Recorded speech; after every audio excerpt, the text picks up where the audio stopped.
Salut à toi, j'espère que tu vas bien et que tu es prête pour commencer une nouvelle semaine de préparation. Aujourd'hui, je reviens avec une nouvelle vidéo en lien avec l'action administrative.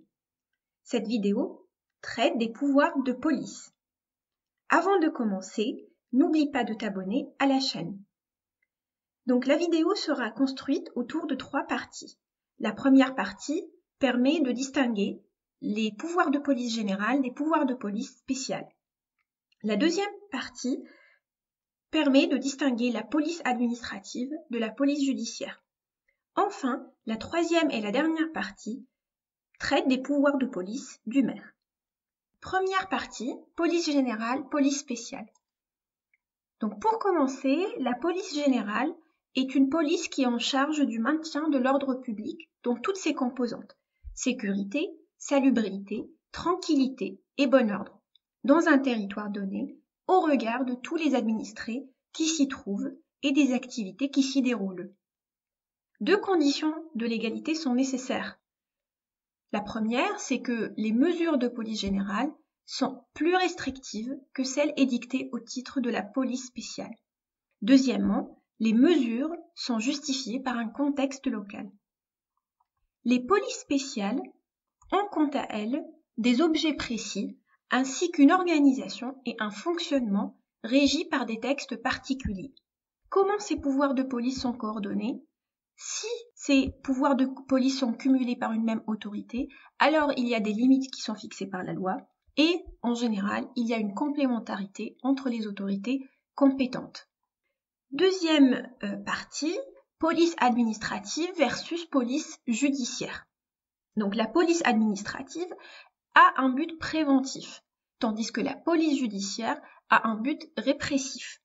La police administrative a pour objet des règles à respecter, des exigences en matière d'ordre public et des mesures pour en assurer le respect. Alors que la police judiciaire a pour objet la recherche des auteurs des infractions pour les déférer devant les tribunaux compétents. La police administrative est exercée sous l'autorité du pouvoir réglementaire de l'administration, alors que la police judiciaire est exercée sous l'autorité du procureur de la République.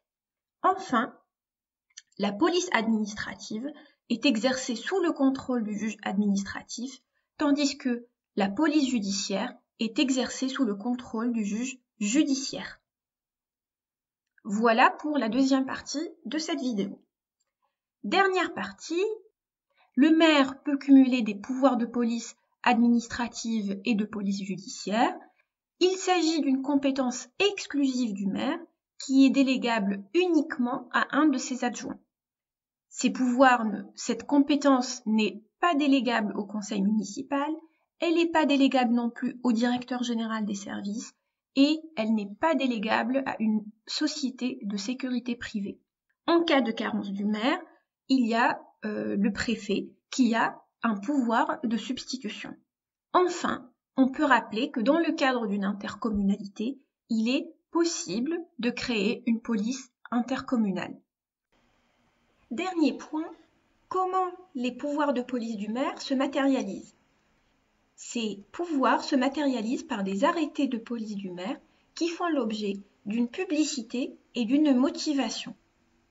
D'abord, faisons le point sur la nature des arrêtés de police du maire. Ces arrêtés peuvent être de nature réglementaire lorsque tous les habitants et toutes les personnes qui se trouvent momentanément à l'échelle du territoire y sont soumises. L'arrêté peut avoir pour objet une obligation ou une interdiction.